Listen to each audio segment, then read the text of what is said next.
Solo se fijó en la llave ajena, porque tropezó. En el rellano inferior, debajo de la alfombra de la puerta del sótano, sobresalía un trozo de metal que levantaba la goma. Marina dobló el borde y vio una llave sencilla sin llavero, con el número borrado. Sobre la puerta parpadeaba la cámara del interfono, aunque la luz del portal ya se había apagado por el temporizador. En el momento en que sus dedos tocaron la llave, se oyó un breve tintineo de campana desde la oscuridad del sótano, una sola vez, a modo de prueba. Saludos a todos los que escuchan esta historia. Escriban después en los comentarios en qué ambiente la han escuchado y que la disfruten. Marina vivía en una habitación alquilada en una casa igual de vieja en el barrio de al lado. Pagaba, según el contrato, hasta fin de año y cada mes calculaba si le bastarían los honorarios para no tener que volver con sus padres. Trabajaba como periodista autónoma en una publicación online sin plantilla fija. El editor mantenía a todos con la promesa de algún día lo formalizaremos, pero mientras tanto pagaba por los clics. Cuanto más oscura y urbana era la leyenda, más visitas tenía. Al mismo tiempo, Marina tenía el hábito de su padre ingeniero: comprobar todo en los papeles y los detalles, incluso si el texto luego resultaba fácil. Un lector escribió sobre una adivina del sótano. En la carta se decía que en el sótano de un edificio de viviendas había una anciana que no cobraba porque pagaba una deuda. Al parecer, todos los que acudían a ella oían el tintineo de una campana y luego se celebraba un funeral en la casa. El editor le pasó el tema a Marina y le propuso hacer un artículo irónico sobre la bruja de los contenedores de basura. Le recordó de manera informal que ahora la gente lee menos los artículos analíticos, mientras que las historias de miedo atraen más publicidad. Marina aceptó, no por interés en lo místico, sino porque temía perder incluso esos ingresos. Tenía que pagar el alquiler de su habitación y ayudar a su madre, que vivía en otra ciudad y enfermaba cada vez con más frecuencia. Decidió utilizar el tema, pero comprobaría en qué se basaba la leyenda. ¿Quién pagaba el sótano? ¿Quién era el responsable de la cámara? ¿Cuántas veces habían llamado a una ambulancia a esa dirección? La casa resultó ser una típica casa antigua con una tienda en la planta baja y alfombras en los balcones. El sótano tenía una entrada independiente desde el patio, junto a los contenedores de basura. Sobre la puerta había un pequeño cartel con la inscripción «Recepción con cita previa, sin perfil». Junto a él un papel de la empresa gestora con una lista de deudas. En la lista figuraba el punto «Local no residencial, sótano, responsable, MLK», con la indicación de que el pago debía realizarse en caja. La firma era de la misma mano que la de la hoja de deudores. La misma persona era responsable tanto del dinero de los inquilinos como del sótano. Junto a la puerta había una caja de cartón sin marcas, sin logotipos de servicios, sin dirección, solo con cinta adhesiva marrón. Las marcas de la etiqueta arrancada indicaban que ya la habían transportado a algún lugar. La cámara del interfono sobre la puerta parpadeaba, aunque el resto de las luces del patio estaban apagadas.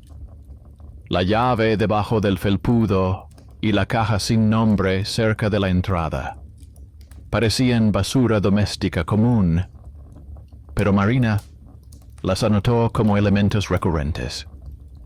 En este tipo de edificios, las cosas perdidas desaparecen rápidamente, pero aquí todo estaba en su sitio.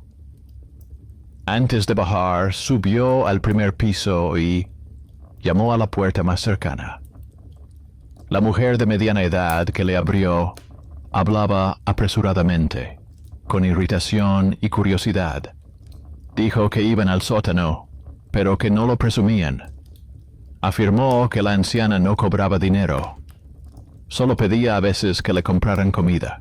Añadió que varias personas habían fallecido poco después de visitarla, pero inmediatamente subrayó que quizás fue una coincidencia.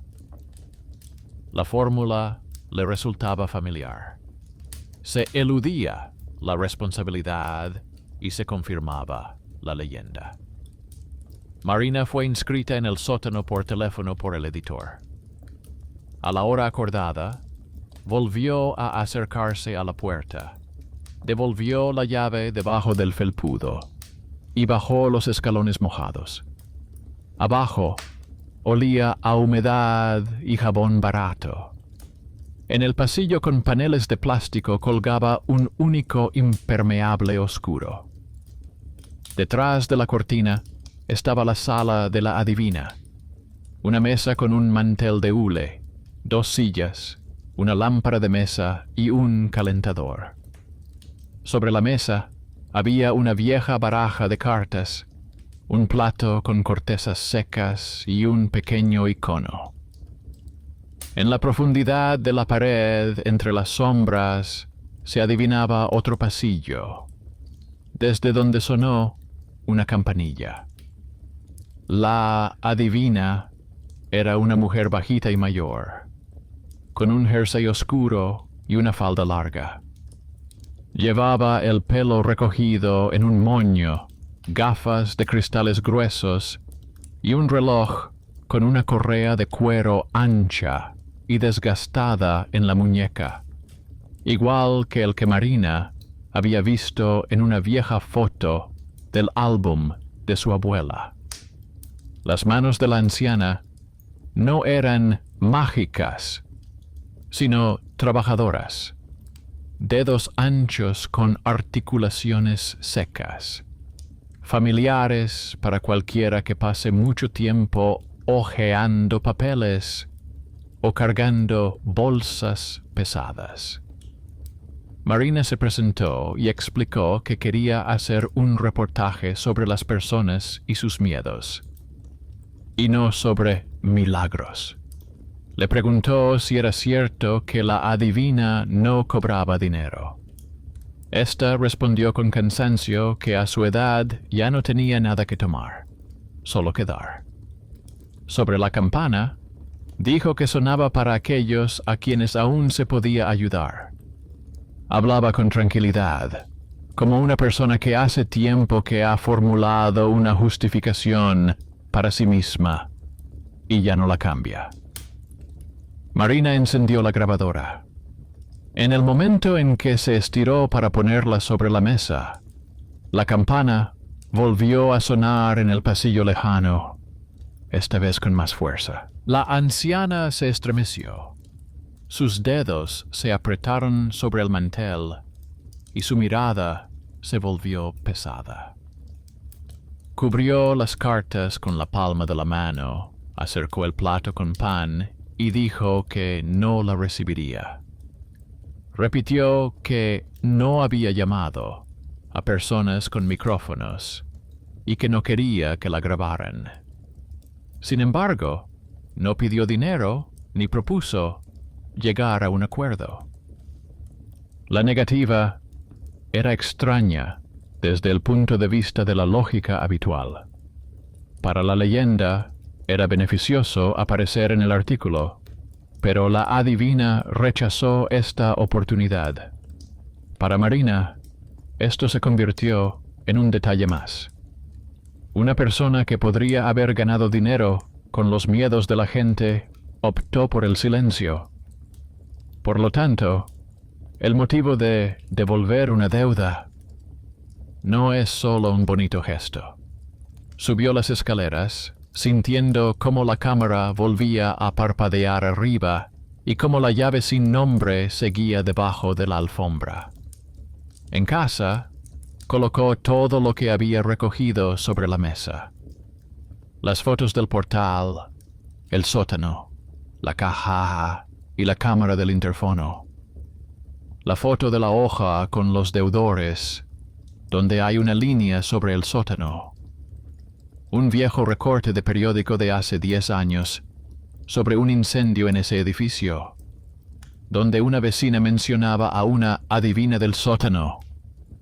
Un extracto del registro municipal con la misma persona responsable. Un archivo de grabación en el que se oye un pequeño estallido al final. Un pico sutil, similar a un tintineo lejano. En lugar de la ligera historia de terror que se esperaba de ella, se fue formando un esquema en el que la campana, la llave, la cámara y las muertes ajenas estaban relacionadas no solo por rumores, sino también por documentos. Y Marina ya comprendía que, si continuaba con este tema, no se adentraría en un mito, sino en los intereses de alguien de ese edificio. Al día siguiente, Marina no empezó por el texto, sino por la parte documental de la historia. Por la mañana fue a la empresa gestora que figuraba en la placa de la entrada. En el estrecho pasillo había gente sentada con recibos. Olía a ropa mojada y café barato. Detrás del cristal de la ventanilla había una mujer con el pelo corto, a la que los inquilinos llamaban entre ellos la tía del cristal. En la pared colgaba una lista de morosos, la misma que la de la entrada, solo que con un sello. Abajo estaba la firma del responsable del edificio, las mismas iniciales que estaban junto al sótano. Marina no empezó por la adivina. Pidió un extracto sobre el local no residencial, alegando que estaba preparando un reportaje sobre los sótanos de la ciudad. La mujer detrás del cristal al principio se desentendió, diciendo que sin una solicitud oficial no le daría nada.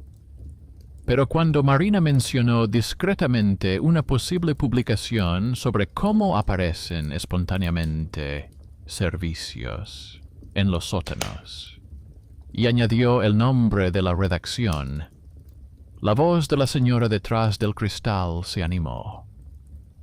Cogió la dirección, rebuscó en el armario con las carpetas y sacó una gruesa con el lomo desgastado. En el extracto figuraba que el sótano llevaba muchos años alquilado para servicios domésticos. La inquilina era una mujer cuyo apellido no le decía nada a Marina. En la columna responsable de los pagos volvía a aparecer la misma combinación de iniciales. En la parte inferior había una hoja adjunta con un recordatorio de pago, fechado varios años atrás, con una nota escrita a mano. Recuerdo personalmente, la deuda está reconocida, pago a plazos. La firma era diferente, más amplia, pero las iniciales coincidían. Alguien de la administración llevaba mucho tiempo vinculado personalmente a ese sótano. Marina preguntó si los inquilinos cambiaban a menudo. La mujer detrás del cristal resopló y dijo que una anciana había ocupado el sótano hacía muchos años y lo conservaba, aunque en realidad no pagaba.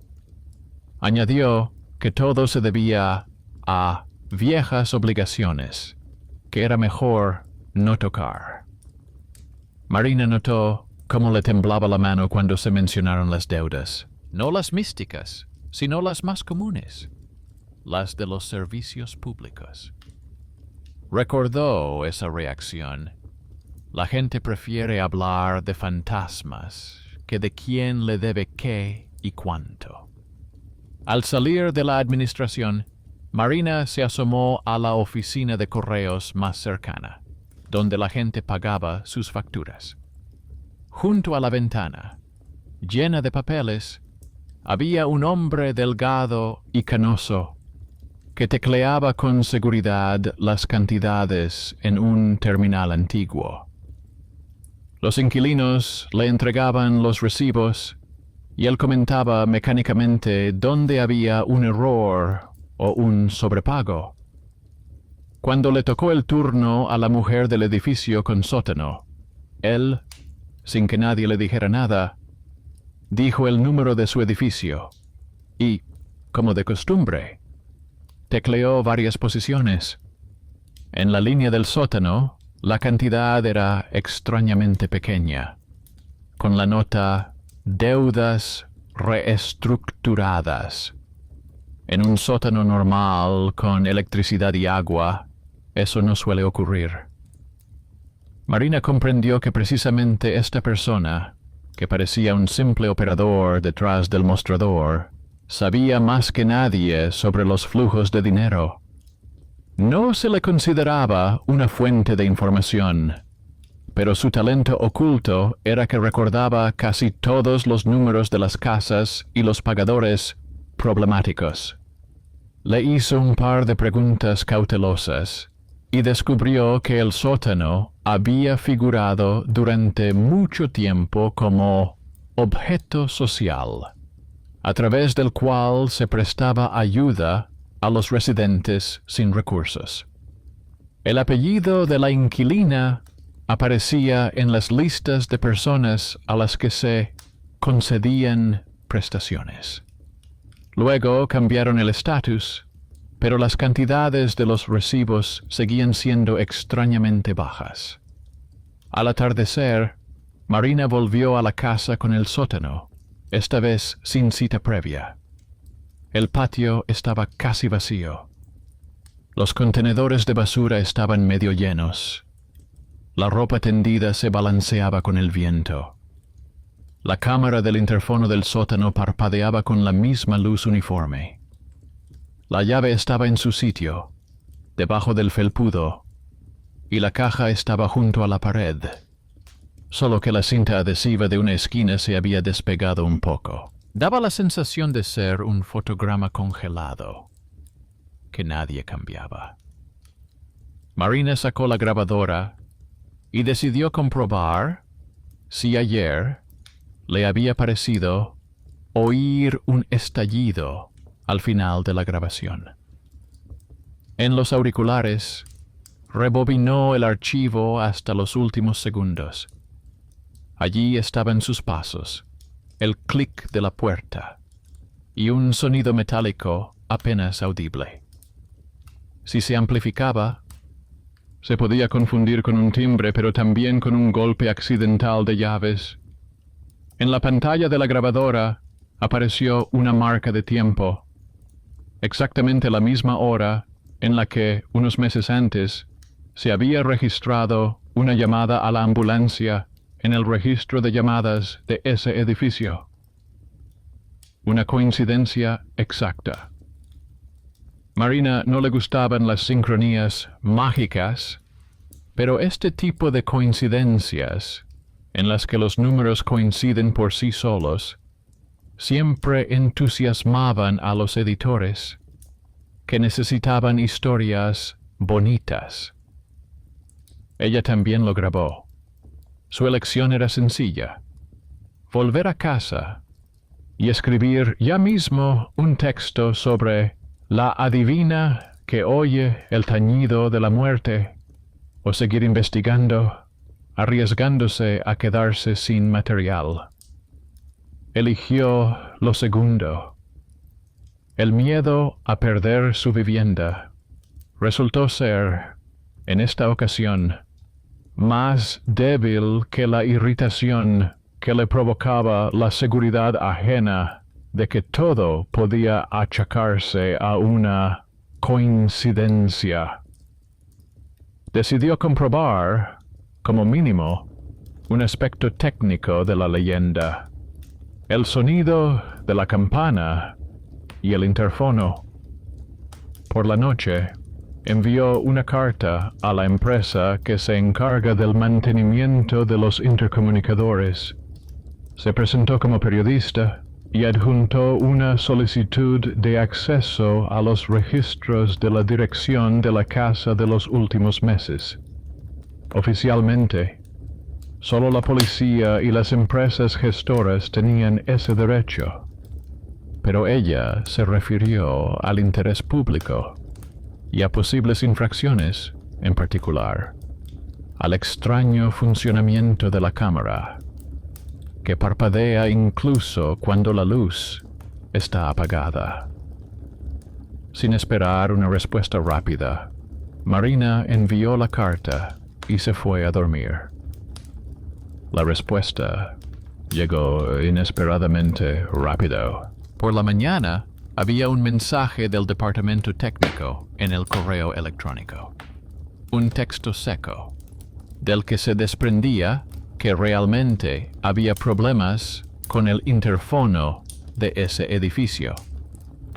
En los registros se registraban activaciones nocturnas cuando la cámara se encendía, aunque nadie marcara el código ni acercara la llave. Además, el sistema emitía breves señales de prueba en las horas en las que, en teoría, no se realizaban comprobaciones programadas. El técnico que escribió la respuesta añadió que, según sus observaciones, estas activaciones solían estar relacionadas con la conexión no autorizada de dispositivos ajenos a la línea eléctrica o con el uso ilegal del local.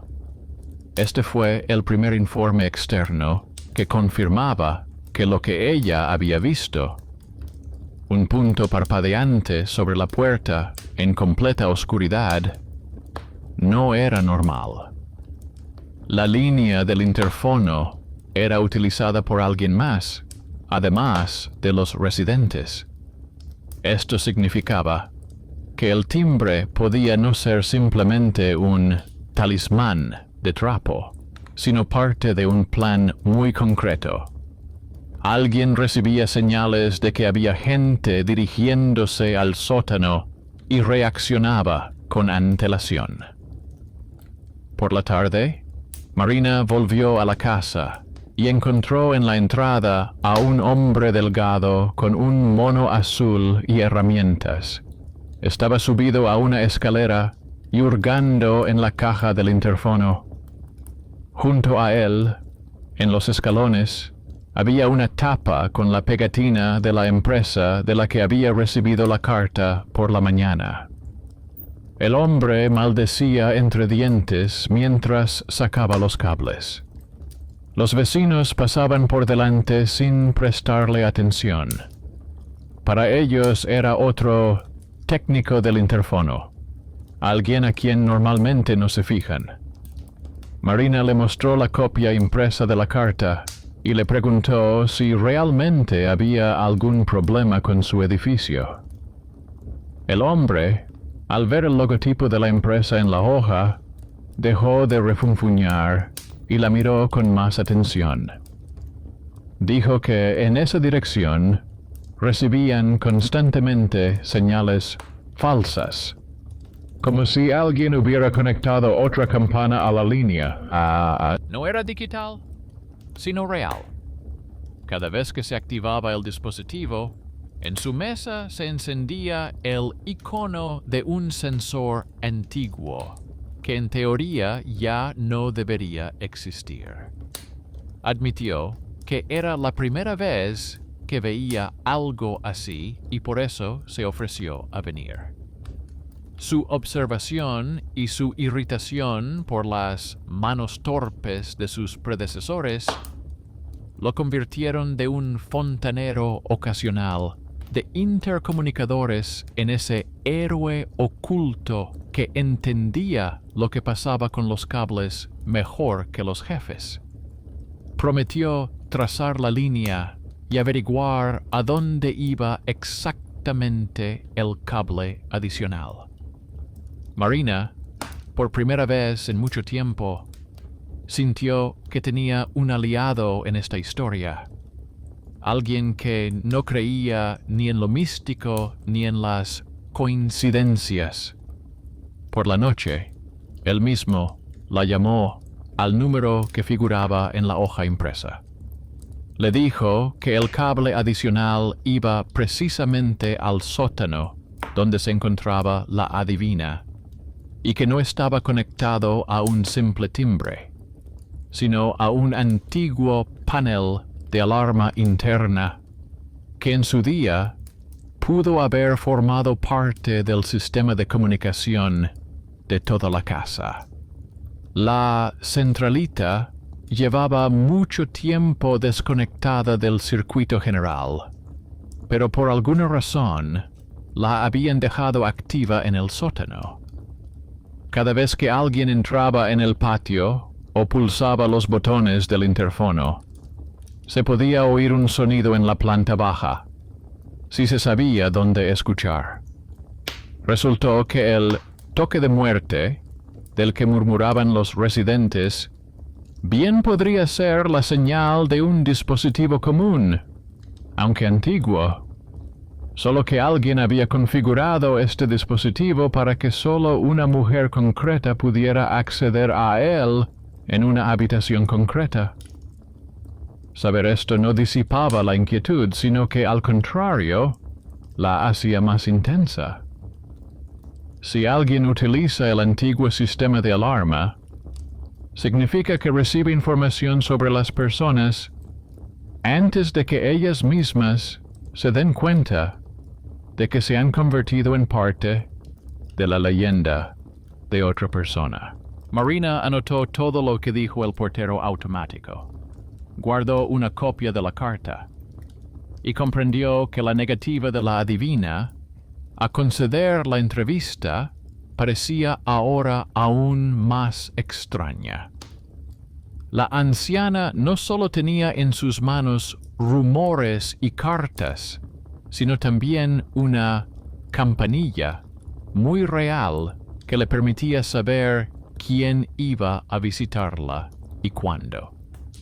Esto convertía el mito de la adivina mortal en una cuestión no de profecías, sino de quién y cómo disponía de la información sobre las personas de la casa.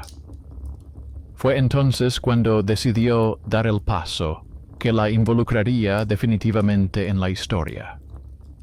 Volver al sótano, no como periodista con una grabadora, sino como una visitante más que había ido a pedir consejo. Al regresar al sótano como cliente, Marina fingió haber olvidado la grabadora y el cuaderno. Se puso una chaqueta sencilla sin detalles llamativos. Dejó el bolso en casa y solo se llevó el teléfono en el bolsillo. No fue por la noche, como la última vez, sino por la tarde, cuando el patio estaba medio vacío y el portal medio silencioso. La llave estaba debajo del felpudo, en el mismo sitio. La cámara del interfono parpadeaba con la misma insistencia. El timbre permaneció en silencio hasta que ella tocó el pomo de la puerta. Dentro, todo estaba prácticamente igual. En el pasillo, el mismo impermeable solitario colgado del gancho. En la habitación, la mesa con el mantel de hule, la lámpara, el calentador, las cartas y el plato con las cortezas secas. Solo en la silla del rincón había una carpeta gris con una goma elástica que antes no estaba allí. La adivina estaba sentada en su lugar habitual, con el mismo reloj en la muñeca. La anciana no se sorprendió al verla, como si ya supiera que Marina volvería, pero no como periodista. Marina dijo que había venido por consejo, como una simple visitante. Formuló las preguntas tal y como suelen escribir las personas en los comentarios, sobre la salud, el trabajo, la madre. No mencionó nada sobre el texto, el interfono ni los técnicos. La adivina la escuchó, asintió con la cabeza, y solo entonces le preguntó su apellido. Hasta ese momento, el timbre había permanecido en silencio. Sonó justo en el momento en que Marina lo mencionó. El sonido fue tan breve como la primera vez que tocó la llave debajo del felpudo, pero en la habitación sonó más fuerte. La anciana se tensó, sin mirar a Marina, sino hacia la pared, donde, en lo profundo de la sombra, comenzaba el segundo pasillo. Se estiró hacia la carpeta gris, la abrió y sacó un cuaderno fino y gastado. Las páginas estaban llenas de columnas con apellidos y fechas. Marina se dio cuenta de que algunas líneas estaban subrayadas con bolígrafo rojo. La adivina pasó el dedo por la lista y se detuvo en un apellido que coincidía con el de Marina, solo que con otra inicial. Era el apellido de soltera de su abuela. Junto a él figuraba una fecha de hacía muchos años y una breve nota que indicaba que la deuda por el alquiler se había saldado por fallecimiento. Marina sintió un escalofrío en el estómago.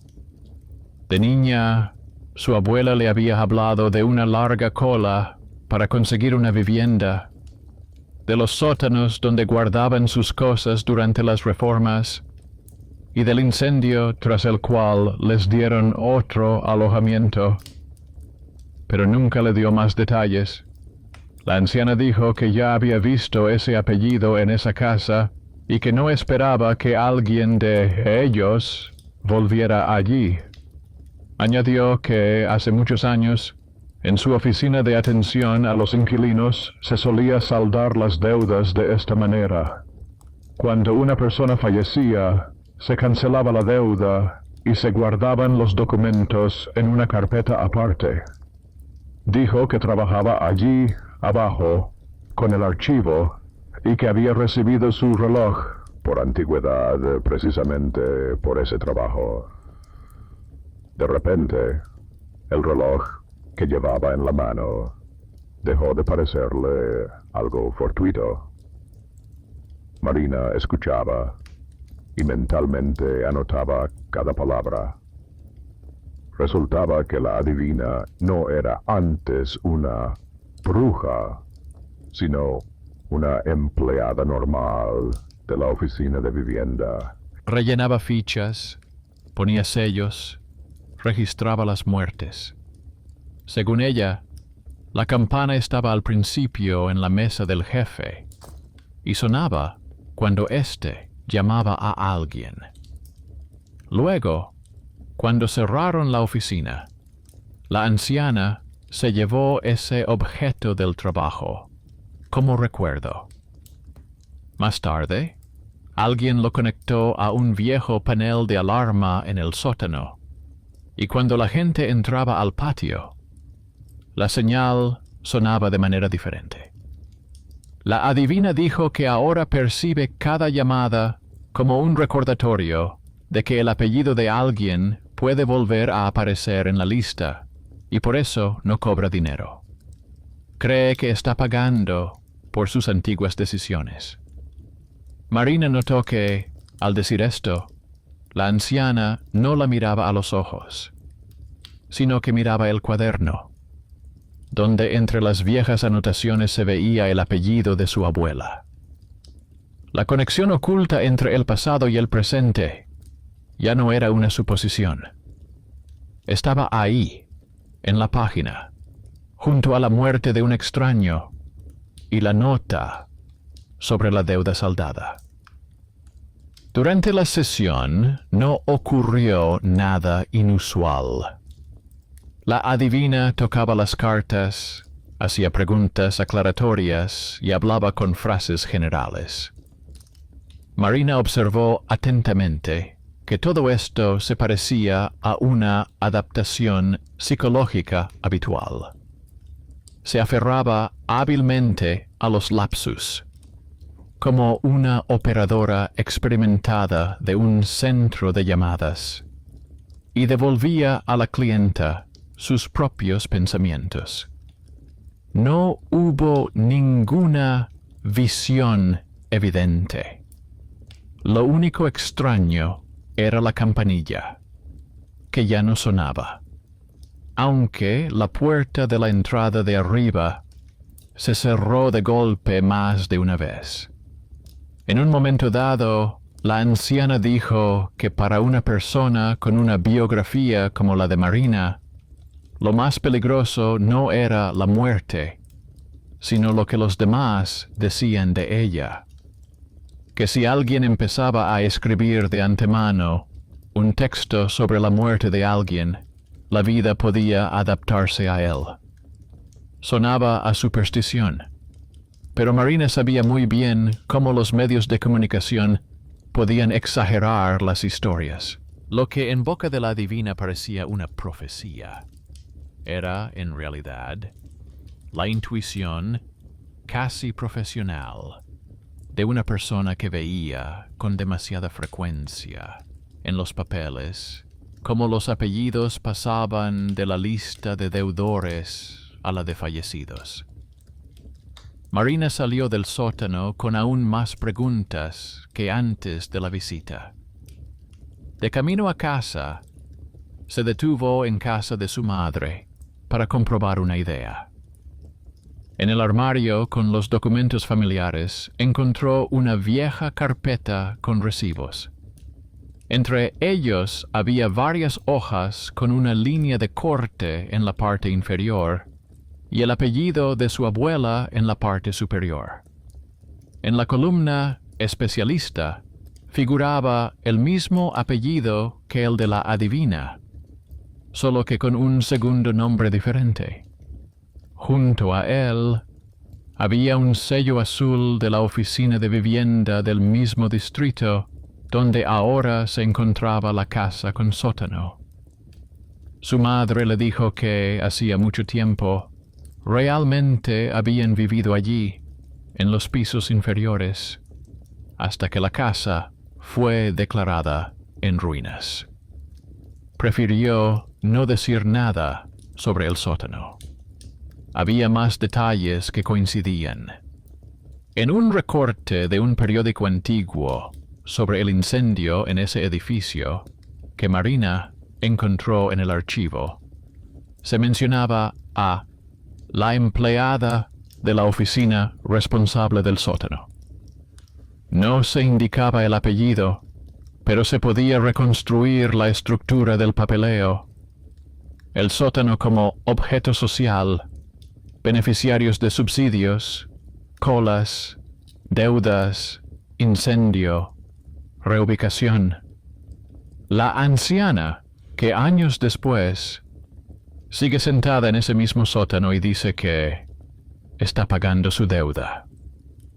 La abuela, cuyo apellido ahora aparece en el mismo cuaderno que el de otros fallecidos.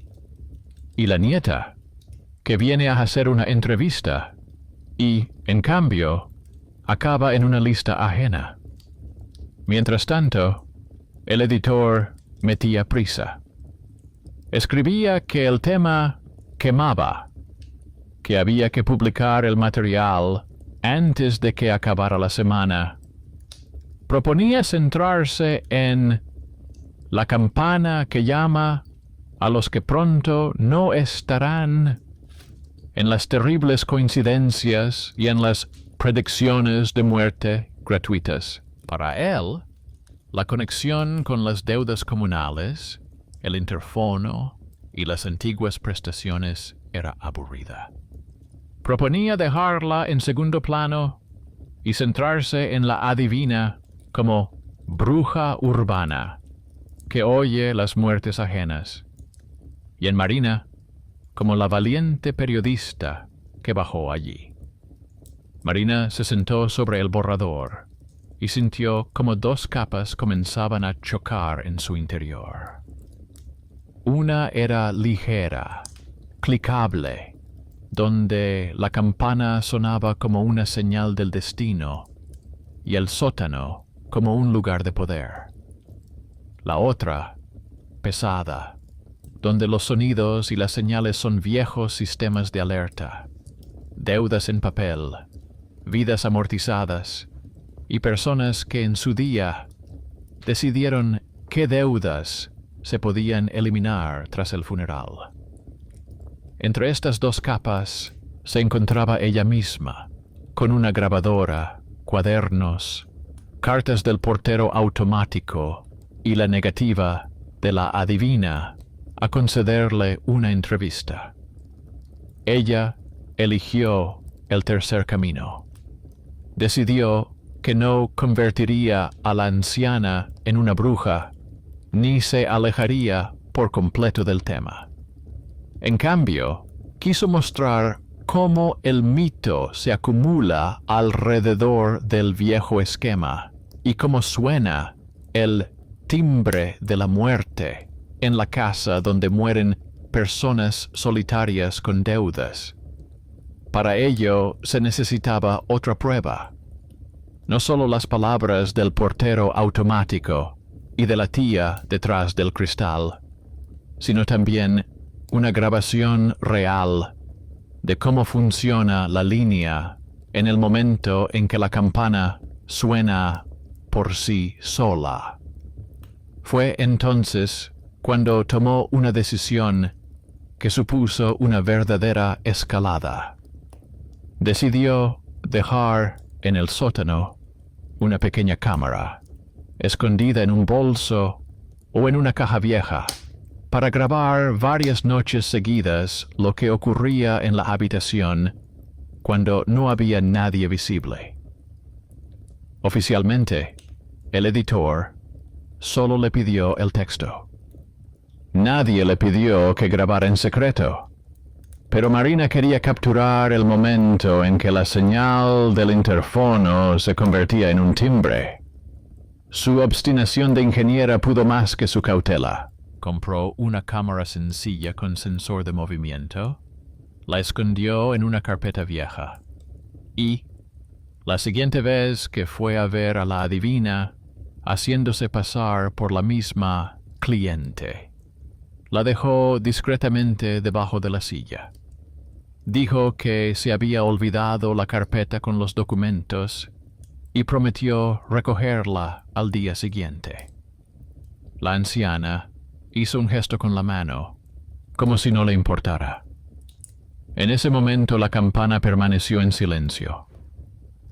Sin embargo, Marina sintió como todo se le encogía por dentro al pensar que estaba llevando al sótano una mirada que no dependía ni del mito ni de los acuerdos ajenos. Por la noche ya en casa no podía dormir. En su cabeza daban vueltas varias frases. El apellido de la abuela en el cuaderno de la adivina, la firma de la anciana en los viejos recibos, la nota del portero automático, la carta de la empresa gestora, las palabras de la redacción sobre la historia aterradora, la promesa de volver a por la carpeta. El agua del grifo sonaba como de costumbre. La radio de los vecinos murmuraba canciones sin sentido. Solo un objeto en la habitación se diferenciaba de lo habitual. La grabadora sobre la mesa, que se encendía sola varias veces cuando ella la tocaba accidentalmente con el codo. Ella aún no sabía que, al cabo de unos días, se encendería un aparato completamente diferente. La cámara del sótano, dejada por un par de noches, comenzaría a grabar no solo el parpadeo de las luces y el tintineo de la campana, sino también cómo la gente entraba y salía de la habitación, dejando tras de sí algo más que huellas de zapatos en el suelo mojado. Y para entonces, su propio nombre ya aparecería en un archivo ajeno, no en un recorte de periódico ni en un recibo, sino en una línea seca de un informe que se redactaría tras la muerte repentina de la periodista que había venido a entrevistar sobre las muertes ajenas. Los 2 primeros días después de que la cámara quedara debajo de la silla en el sótano fueron normales y nerviosos al mismo tiempo. Marina trabajaba con los textos actuales. Respondía al editor que el material sobre la adivina todavía estaba en proceso. Y revisaba el correo cada 2 horas. La cámara estaba configurada para encenderse con el movimiento y ahorrar memoria. La señal no se transmitía a la nube, sino a una tarjeta de memoria. Tenía suficiente experiencia con los hackeos, como para no exponer innecesariamente el espacio ajeno en la red. Al tercer día, volvió al sótano a buscar la carpeta olvidada. La adivina la recibió sin sorpresa. La carpeta estaba en el mismo lugar debajo de la silla, como si nadie la hubiera tocado. La campana no sonó ni una sola vez durante toda la visita, aunque arriba se oían portazos y alguien gritaba en la entrada. Marina dio las gracias, cogió la carpeta y subió las escaleras. La cámara del interior estaba fría, apagada. Por alguna razón, eso la tranquilizó. Significaba que nadie se había dado cuenta. En casa, ya al atardecer, se sentó frente al ordenador portátil y empezó a ver fragmentos. Las primeras horas de grabación no aportaron nada. Una habitación vacía, la luz de la lámpara, a veces la adivina barajando cartas o escribiendo algo en su cuaderno. El timbre sonaba cuando se abría la puerta de entrada arriba, lo que coincidía con lo que decía el portero automático. No había ningún por sí mismo, místico y ofensivo. Cada timbre se vinculaba a un pequeño punto verde en los registros del portero automático. Sin embargo, en una de las grabaciones nocturnas vio algo diferente. A última hora de la noche, un hombre con una chaqueta y un gorro que ella no había visto antes, entró en el sótano. Atravesó el pasillo con facilidad, sin quitarse la ropa. Se sentó en una silla frente a la adivina y puso una carpeta gruesa sobre la mesa. La cámara no grababa el sonido, pero por los gestos se veía que la conversación no era sobre el destino, sino sobre los papeles. La anciana abrió la carpeta, señaló con el dedo algunas líneas, negó con la cabeza y luego sacó su cuaderno con los apellidos. El hombre le mostraba algo en el teléfono. La campana no sonó en ese momento, ya que él sabía quién estaba sentado frente a ella. Marina detuvo la imagen y la amplió. El rostro del hombre estaba de medio perfil, pero lo reconoció por las fotos del sitio web de la empresa gestora. Era el mismo responsable del edificio y los locales no residenciales, cuyas iniciales figuraban en las listas de morosos y en los extractos del sótano. el hombre cuya firma aparecía en los antiguos recibos de su familia y en los nuevos documentos del sótano. En otro fragmento, la misma escena se repetía con la mujer de la administración, la misma tía detrás del cristal. Traía un montón de recibos, los colocaba sobre la mesa, la adivina se inclinaba para leerlos, apartaba unos y hacía marcas en su cuaderno frente a otros. Todo esto duró unos minutos. Luego la mujer se marchó, llevándose parte de los papeles. Marina no sabía de qué hablaban, pero el significado era obvio. El sótano no era solo un lugar de poder. Era un nudo de deudas antiguas y nuevas, privilegios y decisiones, donde los apellidos de las personas, aún en vida, comenzaban a vivir su propia vida en papel. Uno de los videos la conmocionó profundamente. A altas horas de la noche, cuando el sótano estaba vacío, la adivina se sentaba a la mesa con la luz principal apagada. Solo una pequeña lámpara iluminaba sus manos. Sacaba de una carpeta gris unas tarjetas antiguas, muy parecidas a las que Marina había visto en el armario de su madre. En cada tarjeta había un apellido, una dirección y unas cantidades. La adivina pasaba el dedo por las líneas y luego separaba las tarjetas en dos montones diferentes.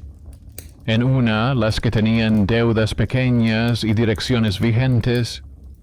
En la otra, las que tenían sumas más grandes, y en la esquina, una modesta nota que indicaba que la persona había fallecido. La campanilla sobre la mesa se balanceaba suavemente con sus movimientos, pero no sonaba.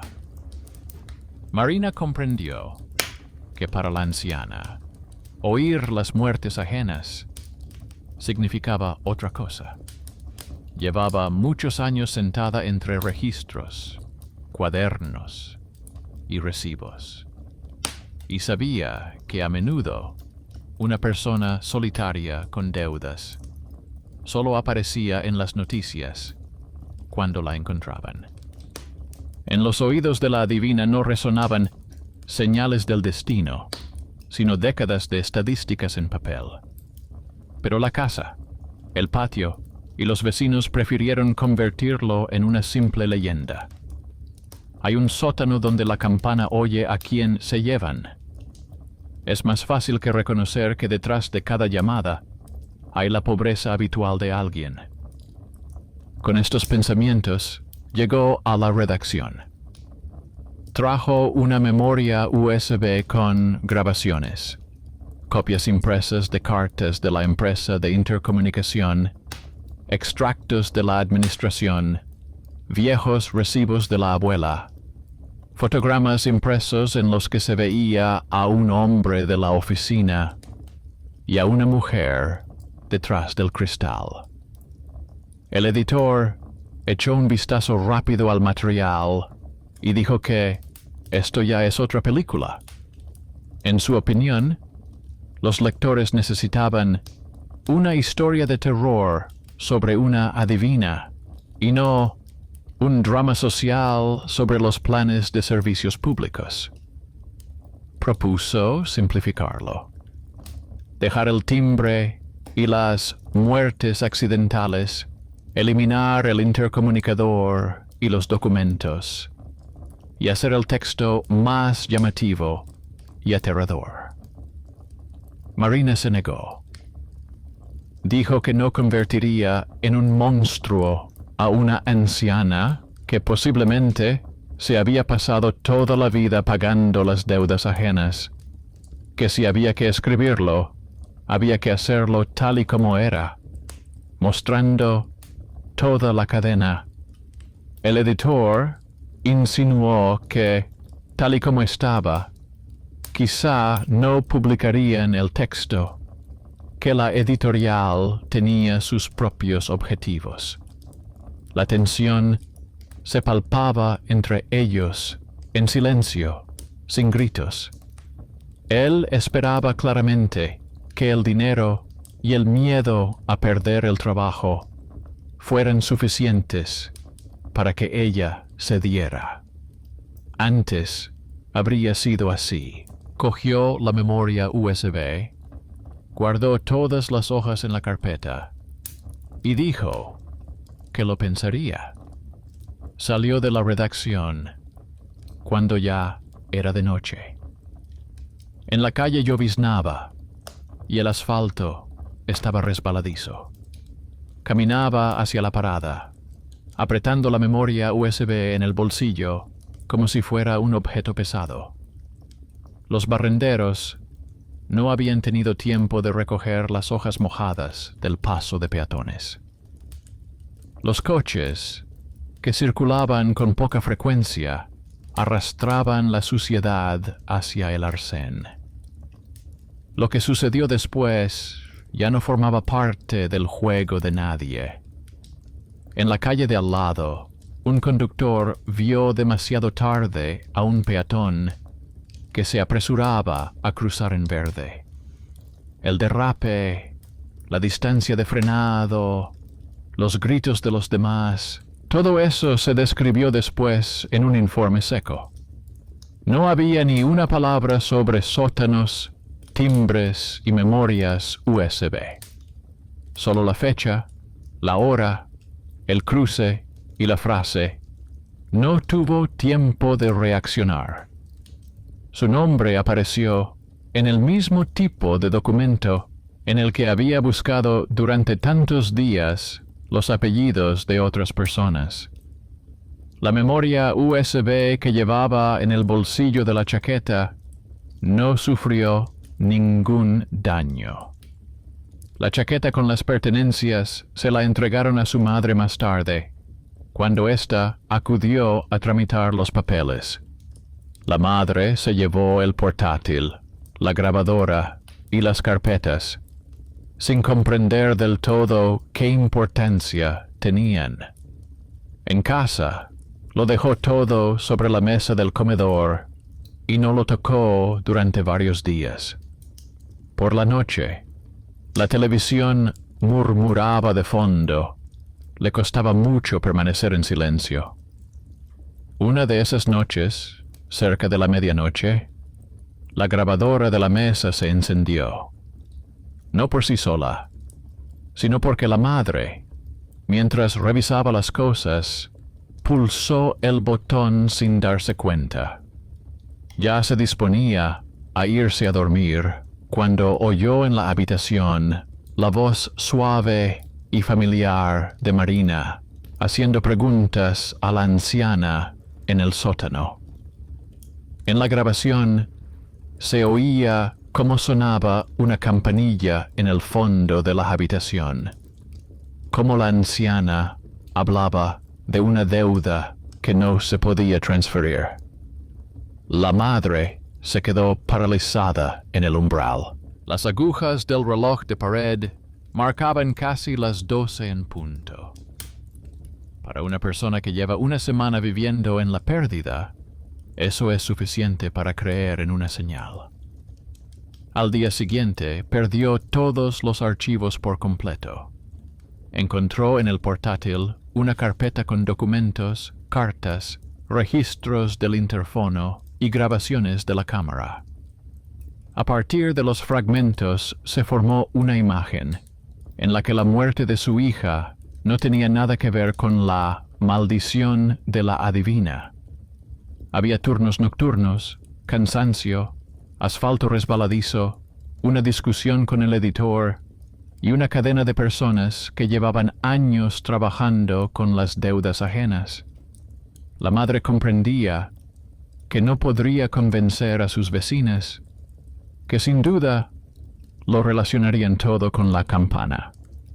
Pero decidió para sí misma que no permitiría que la historia de su hija se disolviera en otra leyenda más.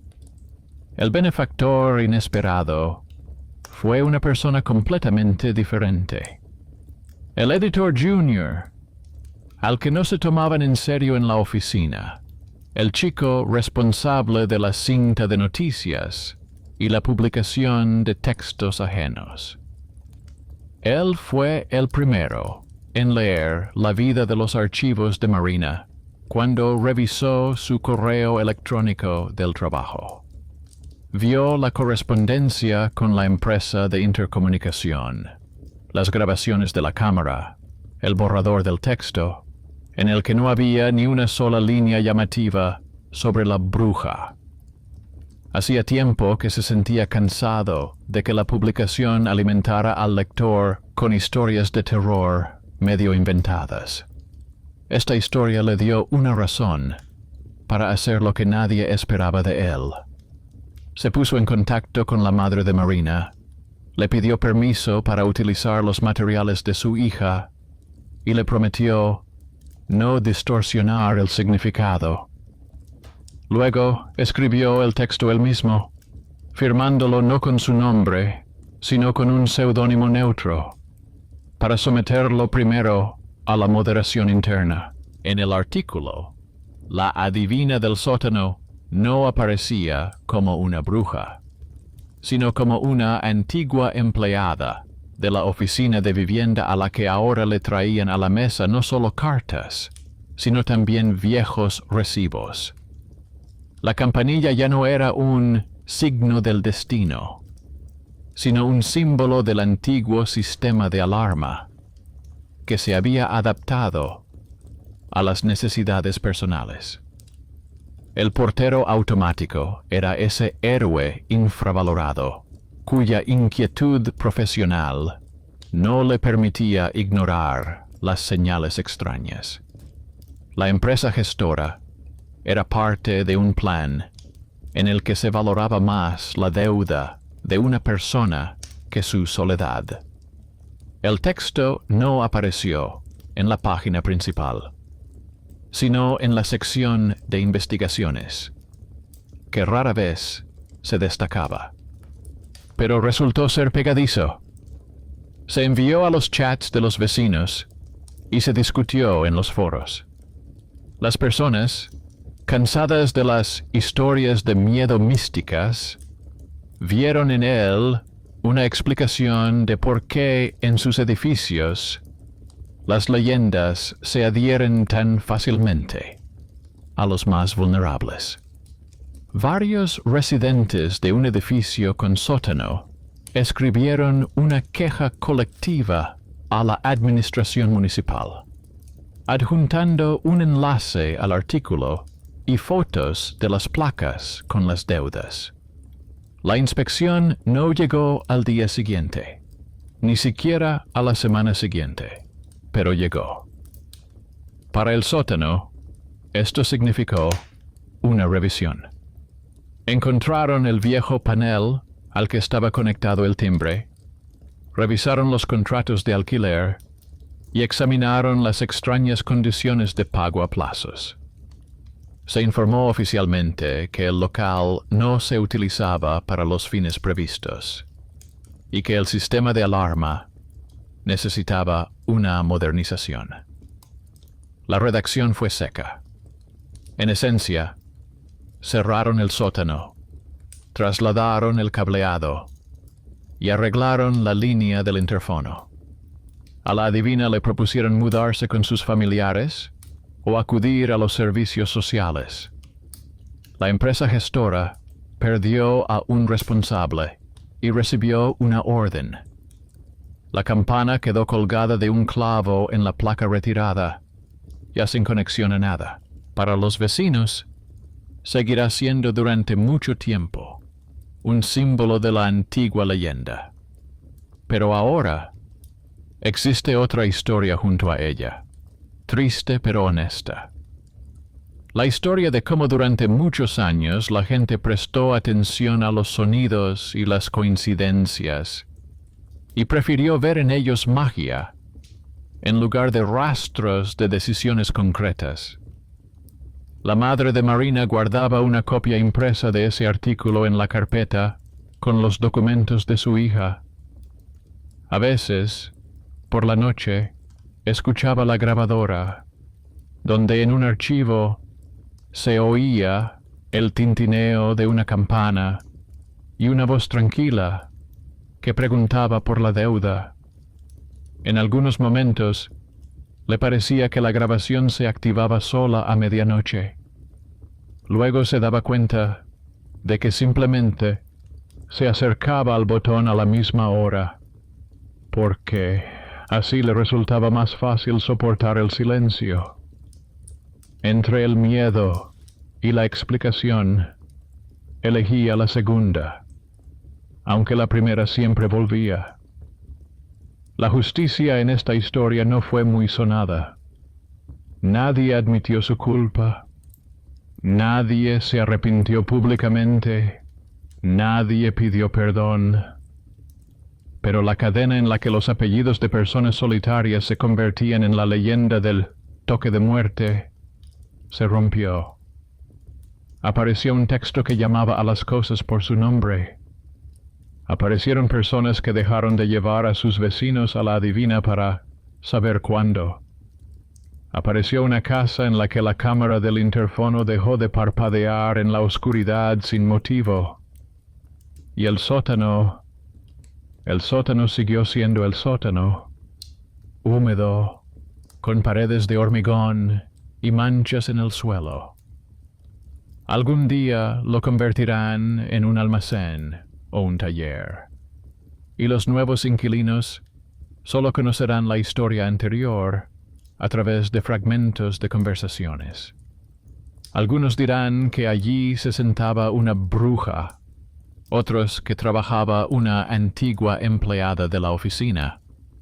En cualquier caso, quienes escuchen esto ya vivirán en un mundo en el que podrán elegir en qué creer, en un ruido en la oscuridad o en una línea de un documento. Y tal vez ese sea el tranquilo desenlace que se merecía la periodista, que decidió no convertir la desgracia ajena en otro chiste macabro.